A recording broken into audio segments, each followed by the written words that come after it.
thought I would do it a little different today. Hey, DJ. I don't know who DJ is. He's not with us this morning, but we are with us. It's not morning. We are with us today. I think we are, at least. A happy hello to everyone who's joining us today for our live stream. This is the HEF podcast. My name is Jason Crawford. We have Brenda Dickinson with us, as well as we'll have Crystal Crawford, and we'll be going through a ton of information. So if you have a seatbelt, buckle it. It's going to be quite a ride. But before we get into it, we have our thanks to our top sponsors. If you've visited the website, you'll see our new title sponsor appeared. We are still working out the finer bits of the details, so they didn't quite make it to the stream, but as soon as we lock in all the remnants, I was excited last week because I thought we would get it done in time, and that's life. It's one thing after another, and it's putting all the pieces in place and moving forward as smoothly as possible on rocky roads. I like ice cream. Not that that's relevant, but that's just what it made me think of. Today is not a stream of consciousness stream. We do actually have a plan for what we're going to talk about. Good day. Brenda, how are you? I'm doing great. Good. You are not in Tallahassee right now. No, I've been traveling a lot. Yes. I got a call. And so have you, right? You went to another meeting in the Panhandle last week? That's right, the Northwest Florida Homeschool Conference. It's hard to keep all of the names the same because they're all called Homeschool Conference or Homeschool Convention and some sort of part of Florida, and sometimes it's the same part of Florida. Maybe they don't know they exist to each other, but hey, it sure keeps me on my toes when I'm hitting the reply because I don't have faces. I just have words on a screen, and I try to keep them all, lined up, but it's a little challenging. But yeah, traveling around a lot. I had a call today from a person I was supposed to follow up with, and he was like, "When's a good time?" And I'm like, August. Well, we've got the Palm Beach homeschool conference in August. Yep. So late August is good. Anyway, how are you? You doing good?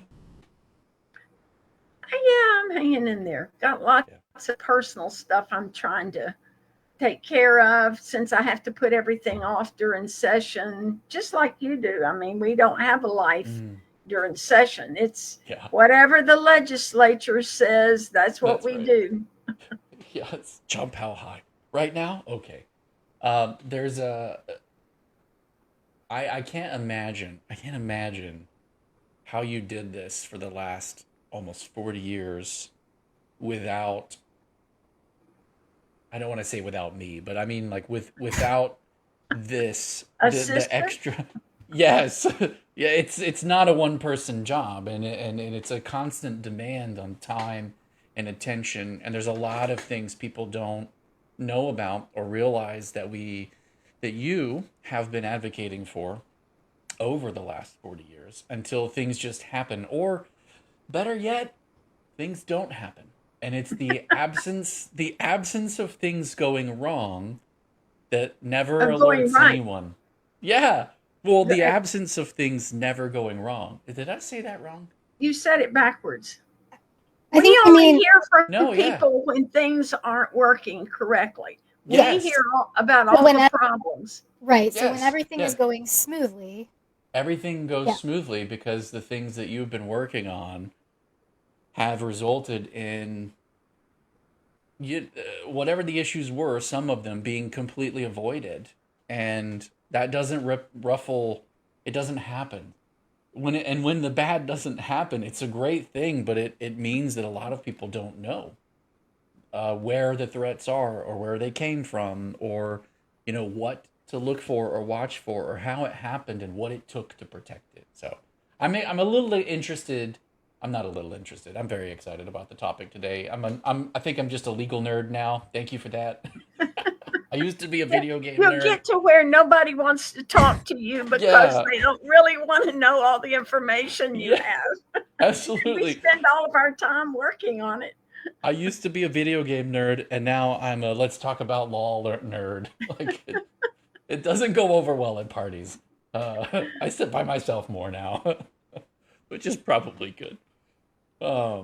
And Crystal, I just realized I have our nameplates switched up. So if anyone gets confused and thinks that we're the other person, I it think will they'll turn figure it out. interesting. I think we'll be all right. Let me see if I can switch that real quick. But you're going to introduce our topic for today, oddly enough. So why don't you go ahead and do that while I fix my mistakes? Okay. So we had some encouraging news this week from Step Up for Students. And it was interesting because when we announced that on our Facebook page, we got some interesting responses. So the news is that there is now a way for PEP parents to print proof of their enrollment in PEP directly from the Emma dashboard inside Step Up. I'm not sure for AAA. I'm not sure if they have a way to do that or not, because Step Up they sent out an announcement, and so we were just sharing that feature with parents to let them know it existed, and we were excited about it because this was actually a feature we had requested from Step Up for many reasons that we're going to talk about today. So the response that we got back was interesting, though, because there were some parents who felt that our positive presentation of the ability to essentially, in their words, show papers for an enrollment status was some form of fear-mongering. We got comments like, are we going to be stopped on the street? Are you trying to stir up fear in parents that we're going to be stopped on the street? Be worried about? And so we want to talk a little bit today about what the attendance laws in Florida actually say and how they work, and why this new feature for PEP was something that we were requesting and excited about. So, yeah, I think you've laid it out very well, and it's very. It took me by surprise, the comments that we were getting. I mean, a lot of the comments were like, "Oh, this is great, this is wonderful." Maybe those people understand, but maybe there's people who don't understand. I visited the conference recently, and there were new homeschoolers. Maybe even half the people there were new to homeschooling, at least some that year, some thinking about it, and a lot of them maybe the first year or two. And it was one of those things where I kind of threw out the presentation and just started doing a Q&A for those families to, I didn't want to drone on, but I wanted to answer the questions they had, like what they were worried about with their new journey. And it dawned on me that there's not a lot of understanding of the attendance laws and how they work in general. And sometimes I think that matters. I think it matters whenever when things fall apart, we get called into a court case, and we have to understand the legal requirements of the choices that we've made, whether we were, under the impression that it's all called homeschooling, or what is, when the details come out, there's small shifts or nuances, and they need to be understood. So I appreciate all the time and effort that you and Brenda and I have put together for this next. So I'll let you take it. We'll go next. Or Brenda, actually, since you were the one who kind of helped early on avoid a lot of the catastrophes, walk through some of just in general, the importance or the attendance, how it's set up. Okay, you going to throw up some slides? I am. They're up. Let me throw them up for you. I apologize. Yeah, because I can't see them. Yeah.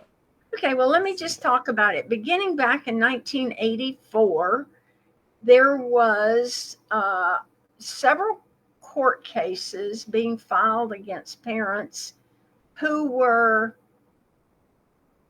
teaching their children at home under the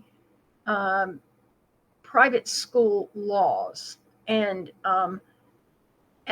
because they were, quote unquote, homeschooling at home, although it was private school at home, some of those parents were being prosecuted. And why were they being prosecuted? Number one is there were no laws to protect them. And number two, the superintendent was responsible for the attendance of every child that is of school age in his district. And so if the child was not attending school, one of the legal options, regularly, then they were enforcing the attendance. And so when those went to court, the court ruled that having your own children in your home was not legal. So there were only two options at that time. There was public school, well, three: public school, private school, and parochial school. And so there wasn't any way for parents to homeschool their children legally. That's when we stepped up to the plate, because we wanted to teach our children at home, and we moved forward in trying to amend the law to make home education legal. And that was because we wanted to be sure that the superintendent knew that teaching your children at home was legal.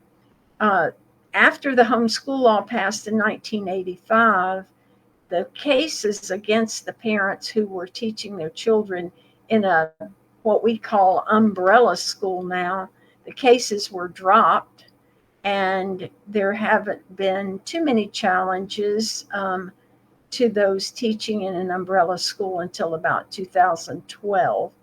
And the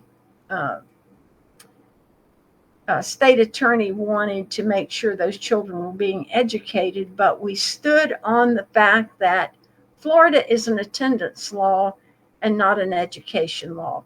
That's why the home education law does not prescribe what a child needs to be taught at what age, and they can leave that education up to the parent. We only are responsible for making sure they're enrolled.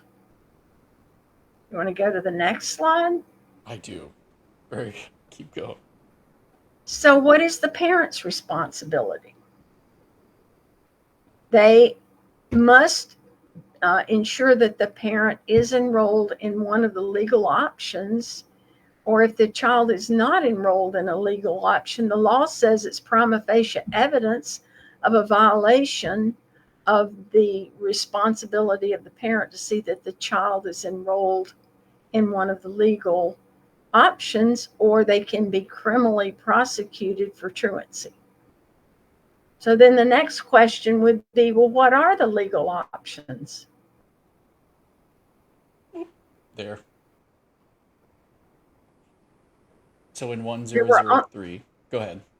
There were only 5 until 2023, when the legislature decided that they would create personal education programs and make that the 6th option. Okay. There are definitely differences in each one of these ways of meeting the attendance.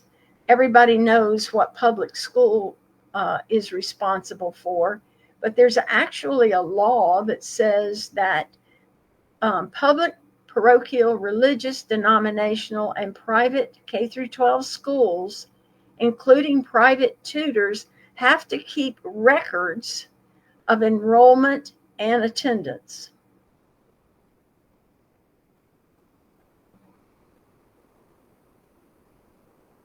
And I think it's important for parents to realize that the enrollment in a private school or public school is important, because the superintendent can go to those entities, public, private, parochial, denominational,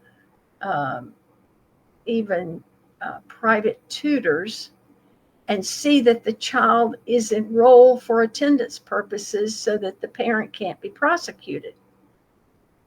And in this same section of law, a few years ago, I got added because we were having some districts try to enforce the record keeping on home education programs. So I was able to get in the law that home education students don't have to keep attendance records.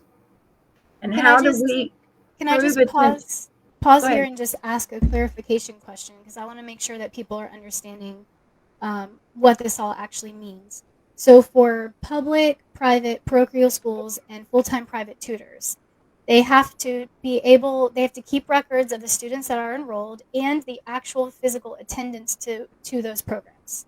And at any point, the superintendent can request to inspect those registers to prove that a child is in fact enrolled and attending. Correct? Yes. And, somebody could report a child because they're home during the day or they've been out of school for 5 days, report them as not enrolled. And then it's the superintendent's responsibility if the parent says, well, my child's enrolled in a private school, to call or go have someone in his office check to see if the child is actually enrolled based on the records that the school is keeping. Mm-hmm. The interesting part here is that, I don't know, maybe in the late 2000s, around maybe 2005, somewhere in there, the legislature required the sheriffs to help enforce school attendance because they were having a big problem with truancy in the public schools and kids running wild during the day. So they were picking up home education students and either returning them to the parent or calling the district to find out if a child was enrolled if he said, I'm in home education. Well, that was actually a protection because they were enrolled with the school superintendent as a home education student, and the sheriff just had to call the home education liaison and say, is Johnny Smith enrolled in a home education program? He says he is. And they can check the records and say, yes, he is enrolled in a home education program.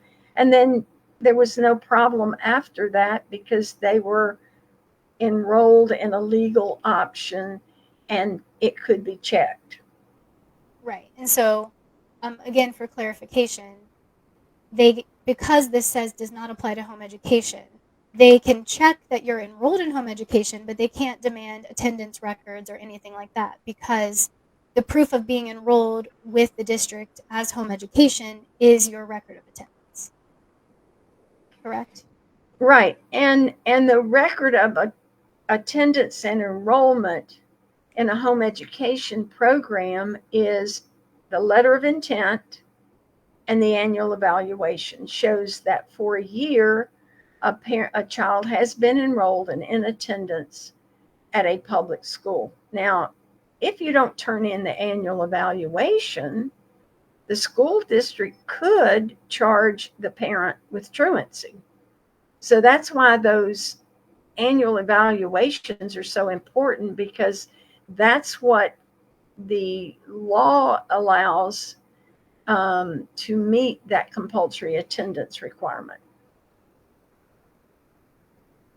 Yeah, I think that's really important to dive into these. If you guys are in the comments and you have any questions as we're rolling through this, whether you are kind of veteran to a homeschool and we say something that shocks you, or you're like, oh, I didn't know about that, and you just have a further question to follow up, feel free to put it. If you're new to home education, don't be shy.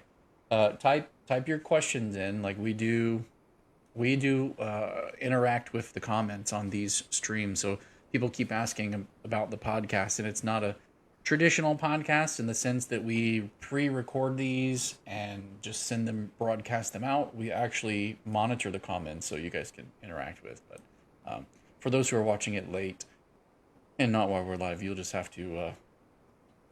It's pre-recorded for you. Um, So I think going back to what you said as our enthusiasm about the way for parents to prove their um, child's enrollment in the PEP, which, as you saw earlier in the slide, is one of the legal ways to meet compulsory attendance. Each one of these has some authority and a way to register those children so the superintendent knows that the child is legally enrolled. However, when PEP came along, there was a question that I had about how are the parents going to prove that they're in a PEP program, because the scholarship funding organization is not responsible for the attendance of the child. It follows the same theory of home education where you enroll, you're awarded a scholarship, and then at the end of the year, you have to provide an annual evaluation that your child has been enrolled. And if you don't, you can't renew the scholarship the following year. So, so PEP does not fall into any of these options where the superintendent can go to another entity and check to see the child is enrolled. So, how, if they pick up a child who's a PEP student in the park on Saturday, not Saturday, on Friday, how is the sheriff going to validate that the child is enrolled in a legal option for meeting attendance? And the PEP parents had no way to prove that because they couldn't print anything. They had no one to contact. Imagine how long it would take the sheriff to get through to anybody at Step Up to say, yes, this child is enrolled. Yeah, and Right. just And we go had ahead. parents that were saying, not just for if they're stopped for attendance, even though that's what we're focusing on today, but also for involvement in certain activities when they were asked to Yes. provide proof that they were enrolled as PEP students. There wasn't anything because even the Right. award emails that Step Up sends out did not have each individual student's name on them. They were just general emails that says your student has been awarded. And so there was a need to have something that actually has your student's name and the dates of the active PEP program that you're registered um, in order to have something to show whenever someone is asking for proof of your enrollment as a PEP student. Yeah, and I think that. Go ahead. I was just going to say, and didn't we have parents contact us and say, the Florida High School Athletic Association is asking for proof that my child is enrolled in a PEP? Yeah. And there was no way for them to prove that. Yeah, That's other correct. than taking screenshots from inside Emma, which again was not an ideal solution. Nothing had been set up as a Yeah. standard. And even the screenshots didn't show whether the student was currently active. Correct. Yeah, there were issues with all the various things people were suggesting to use. There was one issue or another with them. The thing that they've added inside Step Up is inside Emma is that you can actually go. It'll generate a report that says your student is active, has your student's name, it has the award year, and so you can pull that up right on your device and show somebody. Yeah. And so that's why it's useful. It's a useful. Yeah, so one thing that stands out to me is it's not fear mongering and introducing a new problem. There were people who were having this problem, and some people weren't interfacing with the issue, but some were, and they were being denied access to activities or programs because they couldn't just be forthcoming with their proof. And the letter of intent is one thing, and the evaluation review is another for home education. The evaluation happens at the end of the year, so there's no proof that that's happened. So the letter of intent kind of acts as its proof. And for PEP, you enrolled, and you have the end of the year testing that happens as well. But in the middle of the year, there was nothing to point to that showed your student's information, maybe your student ID number, or whatever the information is that you needed that also showed enrolled status. It was like, oh, we'll show your awarded email. Well, that's great. You've been awarded, but the students' names weren't on it. And there was just, little by little, there were just issues with each of them. So we suggested that they put something together. Also, there are student discounts for various things, but there's no way to prove that you're a student enrolled in PEP. And now there's a little piece of paper that says that you can. I think a lot of people got up in arms like, what what are they going to roll around? Show me your papers. Show me your papers. Like, I don't know that that's the case, but Well, the other thing is that the home education students have a number in the database, and it may be 0000. That's how they're categorized in the school district's database, but their names are there so that they can check it. And Step Up didn't have any means of proving that that child was enrolled in that program. So literally, right. 5 months ago, we started begging them to come up with some sort of form that the parent could print so that those that wanted to participate in other activities could show that they were enrolled in a legal form. Right. I think that the fact that there was no entity where a outside, like Florida Virtual or FHSAA, there was nobody that could validate the parents' word for it. And so they were having difficulty figuring out how to validate that. So, they can call the school district or look because the Florida Virtual is a public school, they could look in the database at the district and see that child was enrolled in home education. But that child was not enrolled anywhere that the public entity could see, which is another interesting point, because a lot of people say, oh, this is government money and, there's going to be a lot of regulation. Well, yes, that could happen down the road. But right now, your child is not even being seen anywhere except in the scholarship funding organization. Yeah, slow down on that, because I was going to ask you to clarify earlier in the conversation when you were talking about how, it's kind of the default status that the parents responsible for their child's attendance, they can be held accountable. And the default is that if they don't show up in school, you better have chosen another option to show that they're enrolled in. And then, once they send their letter of intent in, the superintendent has a record of that, and they're attached to oversight of their district in that way, which is interesting, because then when we were looking at the issue that we had with PEP, that isn't the method of enrollment. And they don't have that information. They don't have that record. So I just thought it was interesting, because it sounds to me like, in some ways, there's pros and cons to both. Like, I'm not sitting here preaching PEP, but please don't hear me say PEP is the better option. I'm not saying that at all. But it sounds to me like there are things that are just not necessarily widely understood about how the programs are constructed, especially when it comes down to attendance and the rules for attendance and what the responsibilities are and what the implications are, in some ways. I hear some people being vehemently opposed, not giving the government any more information.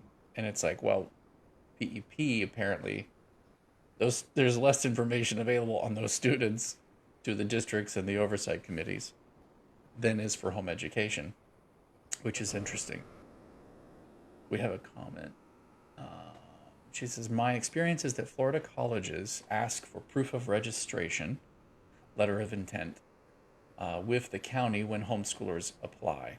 These same schools will likely want/need proof of registration with an SFO or PEP students.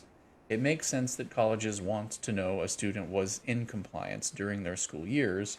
Some sort of proof of enrollment was necessary. Thank you for making that happen. Yeah, it is. It is a use. It is going to be a useful document, and I think that's all we were really we were excited about, is that it's actually going to be a very useful document.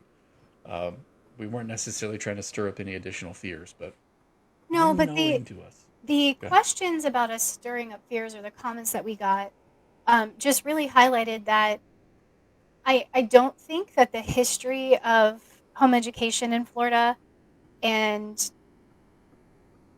the history Mm-hmm. and the current laws, I don't think that they are necessarily widely known. I don't Mm-hmm. think that people who didn't live through the early days of home education realize that there are still parents and grandparents who remember the days when they did get stopped and have to Right. show proof of Mm-hmm. enrollment. Um, and now that home education is more normalized, Yeah. thankfully that's not the case. Yes. But you could still be stopped and asked, even for home education, because Mm-hmm. Florida is an attendance state. Right. And you have to be able to show proof that your child is, in fact, attending a method of schooling. And Right. so our goal is to keep people informed Yes. about the laws and the statutes and how everything works in Florida, and to protect the freedoms, but also to help people be aware of what the legal requirements for them are.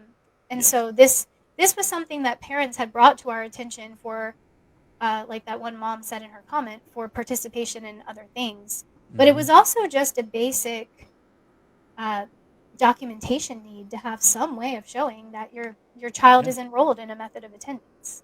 Yeah, and it's more like, if you think of it like insurance, we don't get insurance because we plan to get into a car accident. We get insurance in the event that the thing we don't want to happen happens. And I think that's what this is important to understand, how it's constructed, what you need to know about that, and how you can leverage what you have to give answers to people when they ask them, right? Not that anybody who's just a random person on the street should be questioning you, and if they do, just walk on by.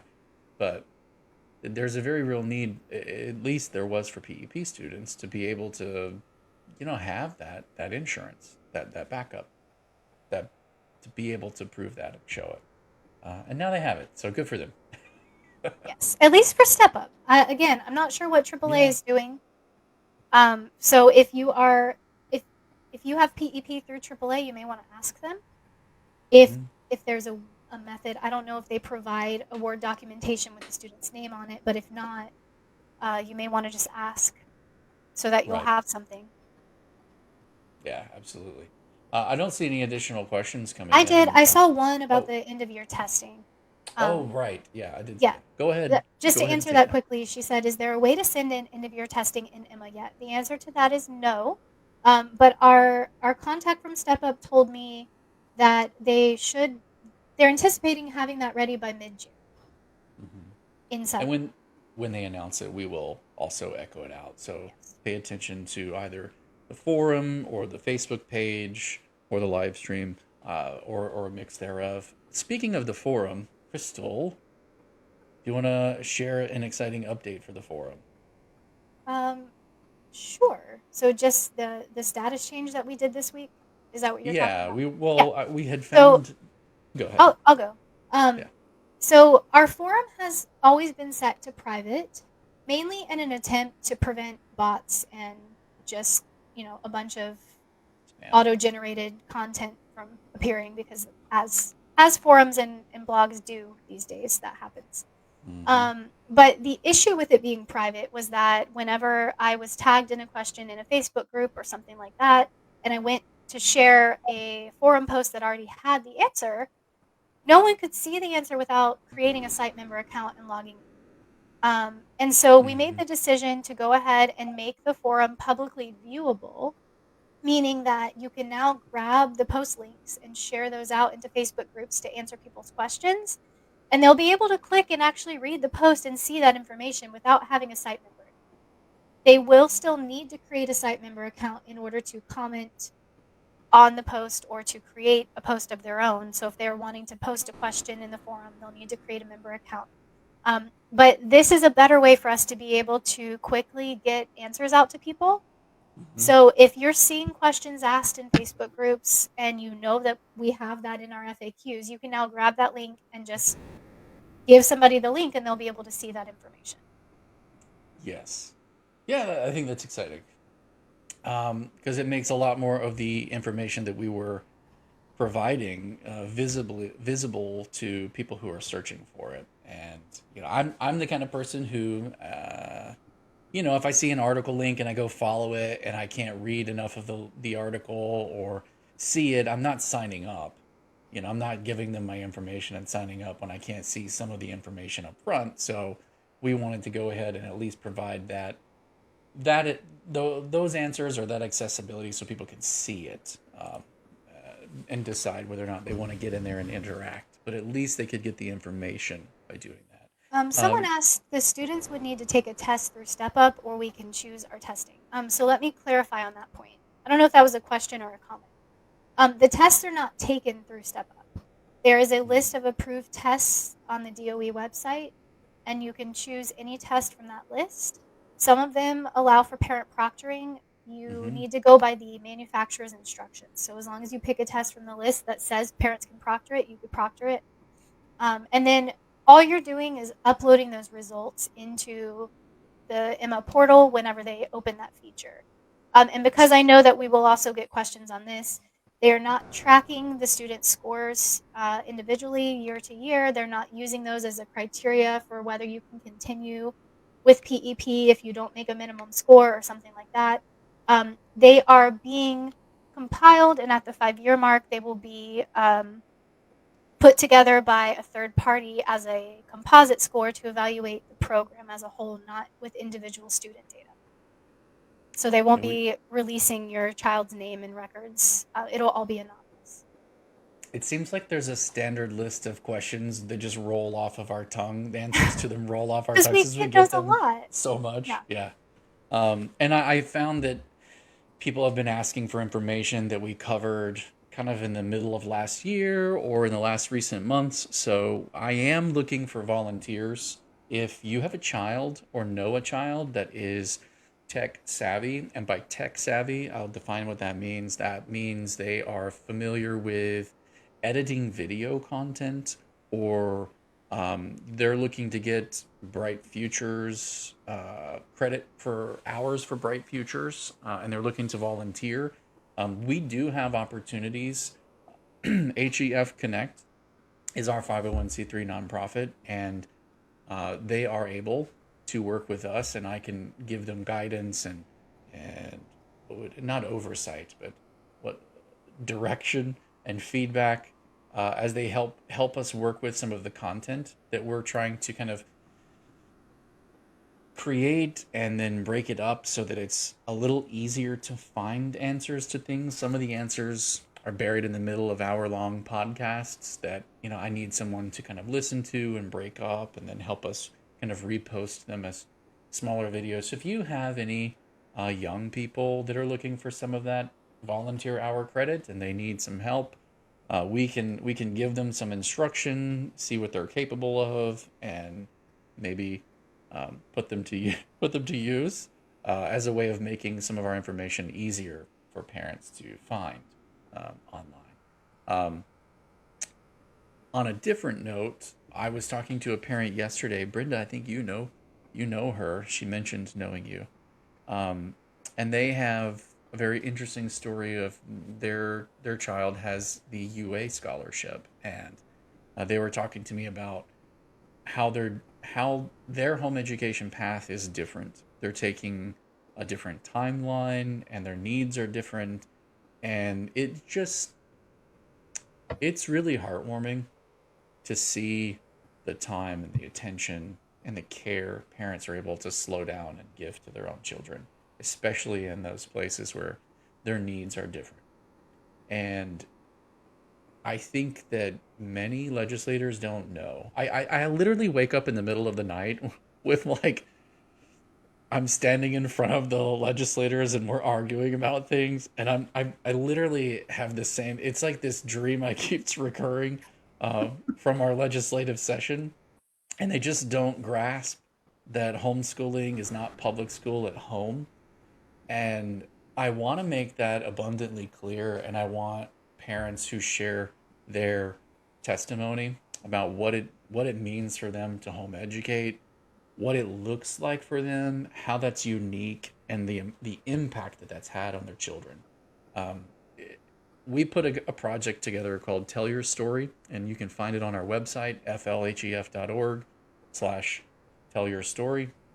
And it is meant to allow you to upload your own videos, up to 60 seconds. You can do more than one. You can do one for each child. You can do one for the whole family. You can do one for the same child, because you did different in math or history. Like, there is some guidelines that I'm looking for in terms of what to say. For as an example, here's a home education for us. Here's how it looks different, why we did it, and what the impact was. I want that information in each of the videos, but there's no limit to the number of videos you can submit. So if you get inspired and you're like, oh my goodness, our kids really blossomed when we started doing this curriculum, which isn't available in other schools, or we put them into this program and they blossomed, or whatever it is that's unique. We unschool, we deschooled, however it is for you. Just tell us what that looks like. Help us see it. you know we're working on one. Oh, Katie, I love hearing you say that. I'm so excited. I can't wait to see it as it comes through. And if I think that there's room in the submissions for you to submit it, and if request feedback if you want. If nothing else, you could email us directly and be like, hey, I put one in. Um, do you have any recommendations, or is that good? And I can go back and forth with you. But I really appreciate that you're working on one, and I'm excited. I can't wait to see it. So I just wanted to make that aware. We do have all of our support Real options quick that on are. the Tell Go Your ahead. Stories, can I Oh, add go something back. real quick? Yeah, I'll go back. Hold on. So one of the reasons that we're wanting to do this, not only to be able to show the legislators, but it also can help inspire other parents or families Yes. that are new to homeschooling or trying to make the decision of what they Oh, want to that's so do. important. So, please, if you have something that has been really impactful for your family, if you have utilized your freedoms to choose an unconventional path, we would love to see your story, that Yes. other families can see as inspiration for what they're Yes. doing with their own kids. And I would like to add to that some of the feedback, or some of the negative reactions that we're seeing toward PEP parents, who, in a lot of ways, are parents who look at a public school system that's broken, that they don't want to be a part of, and they're kind of breaking free from it, but they don't necessarily have the history with home education that some of our other families do.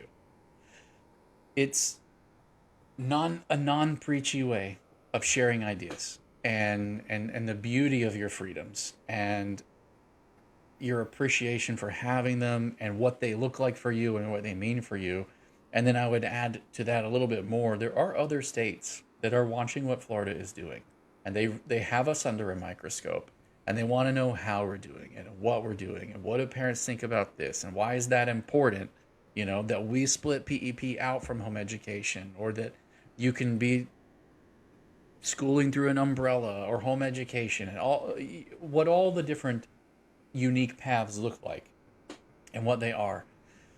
I think other states are watching as well, and that having that reservoir of content will help them to kind of get a better picture as well of, oh, okay, cool. And maybe they take notes and make shifts in their own states that allow them to have some of the freedoms that Florida so beautifully has, thanks to Brenda Dickinson. Thank you, Brenda. We're gonna start drawing things to a close. I will say that your rights and freedoms are our business. That is what we focus on, advocating for parents, putting together information. We are not lawyers or legal experts, but Brenda has been lobbying for the last, I would say, 4 decades, and she has a treasure trove of knowledge and information and history that we try to draw on to share facts and highlight. I can't tell you how many times I see a Facebook group post where they'll answer each other, and I'm like, yeah, kind of, sort of. There's a little more to it than that, or this is a really important thing to make sure we understand. Like, so we just want to share accurate information and be a source of that you know you can look to and trust that we have that history behind us. But it's thirsty work, and we would like to have that work be able to be funded.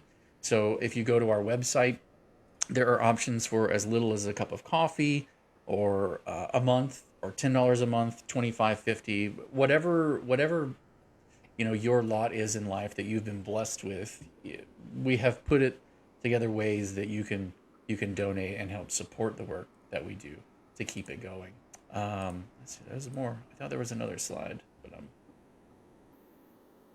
is. Jason, while you're looking, Yes. I wanted to say that basically, one of the things that people don't realize is that the work that we do is ongoing throughout the year, not just during the legislative session.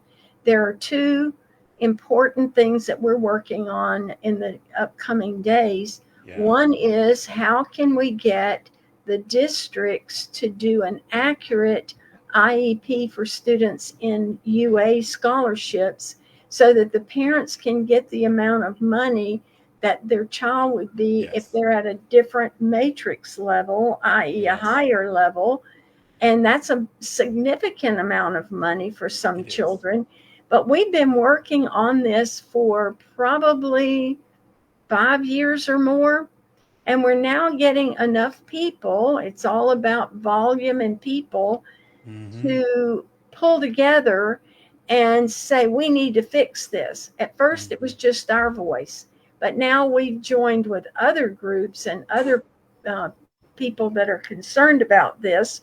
And finally, we're going to have a consolidation of groups to talk about it, to see what we can do to get parents in UA more funding for their children that need more services. Yes. And the other thing that we're very concerned about, and I think that now people are realizing it's important to define the types of things that have come up as far as groups that want to serve students in the PEP program.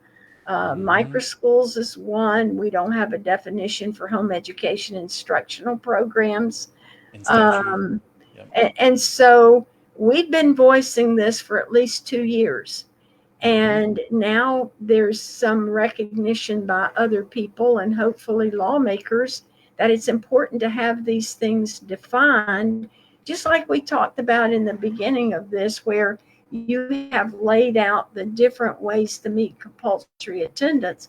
We're going to have to lay out the types of ways that parents can participate in the PEP scholarship. So that's an ongoing thing that we're doing at the present time. And hopefully we'll have those things ironed out before session.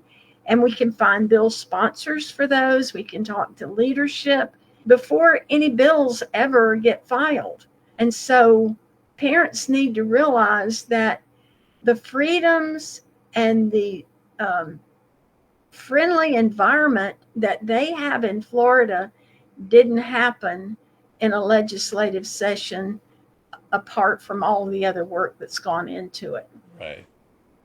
Yeah, it's a lot of behind the scenes shifting, maneuvering, conversations, building relationships, introducing ideas, warming the ideas up, fine tuning them before we ever even get to arguing them on the Senate floor or the House floor. So, Jason, we had a couple other comments that came in. Sure. If we want to just hit those really quick. Go ahead. Laura Hebel-Brunner says, I have a high schooler interested in video editing. We will create something and send it your way. Do you want to just clarify real quick for if they're wanting Bright Futures volunteer hours, what it is you're looking for? Yeah, so if you're just doing the Tell Your Story project, just send there's on the website, there's a page for that, and you can just work with your student to put that together and submit it. If they're looking to be helpful editing some of the content that we have and putting it up and volunteering, then connect with me directly through our email address, and we can go over what those details look like. I just wanted to clarify that those were kind of Sure. two separate parts Separate of the things. conversation. Yeah. And then we also had a question that came in. I think the part about sending scores to a third party after 5 years might be a concern, if I heard that correctly.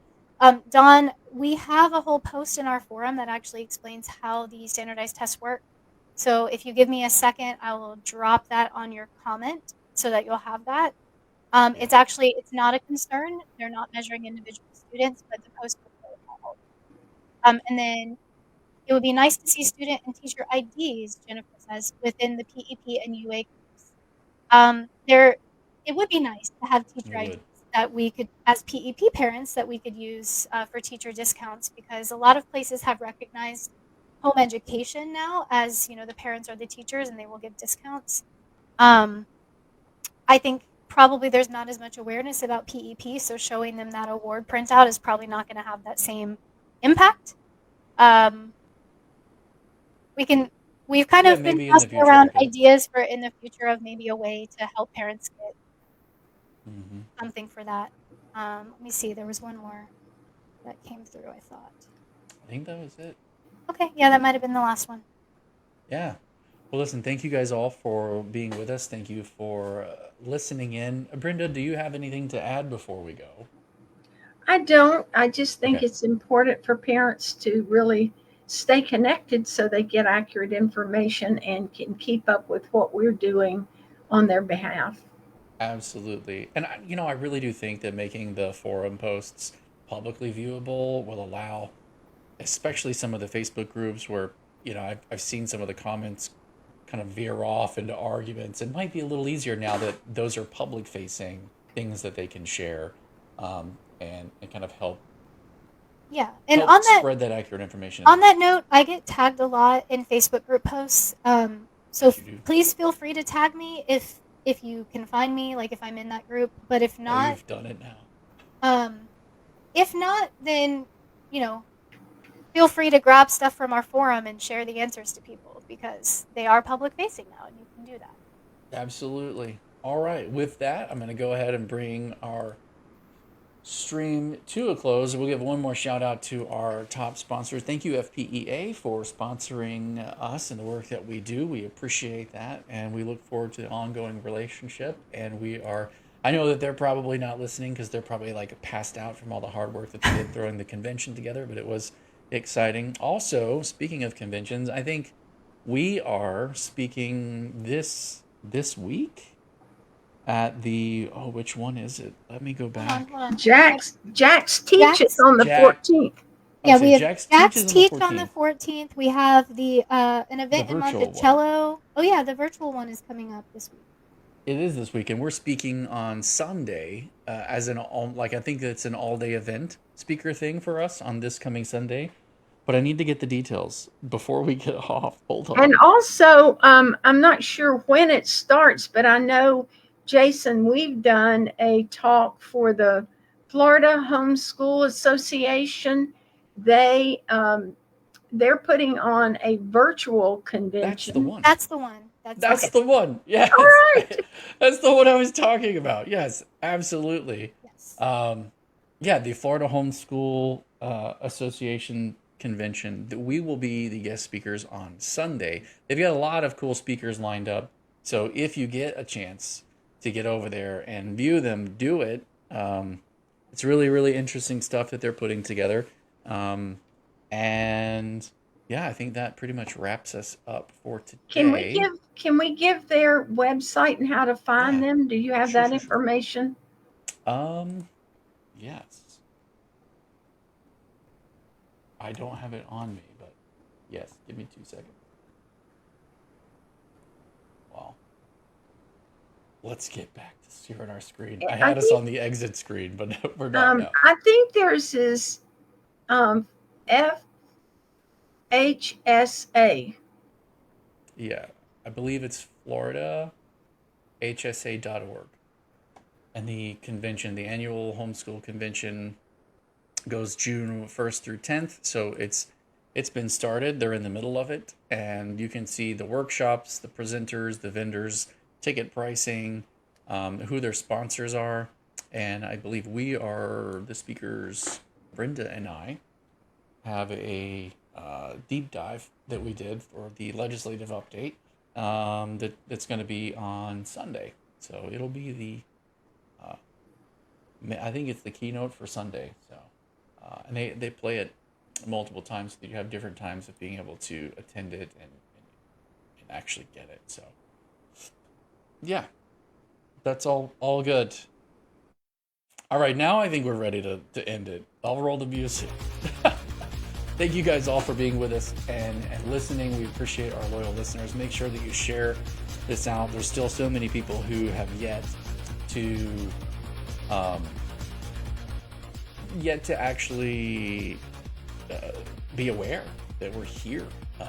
There's so much information that we also provide that they can benefit from.